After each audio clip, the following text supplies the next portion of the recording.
जनसंवाद न्यूज, सत्य आणि विश्वासाची बातमी। अंबरनाथमध्ये एका भरधाव टेम्पोने सायकल स्वाराला उडवत रुग्णालयासमोर उभ्या असलेल्या 2 रुग्णवाहिकांना जोरदार धडक दिल्याची घटना घडली होती। या अपघातात सायकल स्वार निवृत्त नौदल अधिकाऱ्याचा उपचारादरम्यान मृत्यू झाला होता। या घटनेतील टेम्पो चालकाला अंबरनाथ पोलिसांनी बेड्या ठोकल्या असून टेम्पोही जप्त करण्यात आला आहे। अंबरनाथ पश्चिमेच्या लादीनाका परिसरातील अंबर केअर हॉस्पिटल समोर ही घटना शनिवारी 15 मार्च रोजी पहाटे 5:15 वाजताच्या सुमारास घडली होती। नौदलातून नुकतेच निवृत्त झालेले शिवाप्रसाद गौड हे सायकलिंग करण्यासाठी निघाले होते। बुवापाडा येथील राहत्या घरातून निघून फॉरेस्ट नाक्याकडे सायकलवर जात असताना अंबर केअर हॉस्पिटल समोर त्यांच्या मागून आलेल्या एका भरधाव टेम्पोने आधी त्यांना जोरदार धडक दिली आणि त्यानंतर हॉस्पिटलच्या समोर उभ्या असलेल्या 2 रुग्णवाहिकांनाही हा टेम्पो धडकला होता। हा टेम्पो प्रचंड वेगात असल्याचं सीसीटीव्ही कॅमेऱ्यात दिसून आलं। अपघातानंतर टेम्पो चालक घटनास्थळावरून फरार झाला होता। या अपघातात गंभीर जखमी झालेल्या शिवाप्रसाद गौड यांचा उपचारादरम्यान मृत्यू झाला।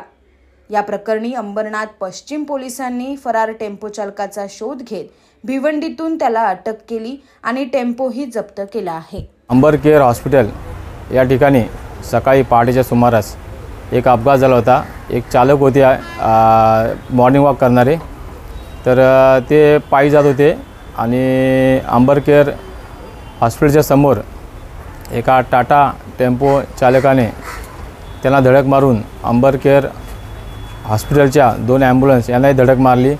त्यामध्ये एक सायकल स्वारही जखमी झाला होता। त्यामध्ये जे गौड नावाचे इसम होते ते गंभीर जखमी झाले होते।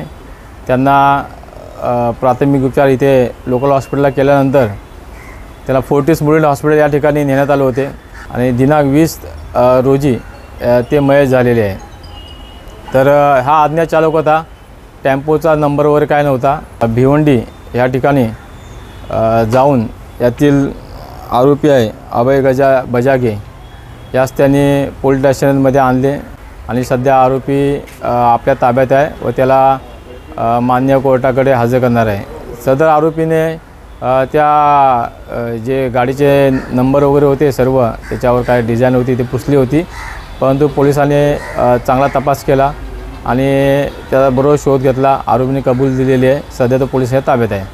जनसंवाद न्यूज, सत्य आणि विश्वासाची बातमी। आजच सबस्क्राइब करून बेल आयकॉनला क्लिक करा आणि पहा ताज्या घडामोडींचा अचूक अंदाज आपल्या मोबाईलवर।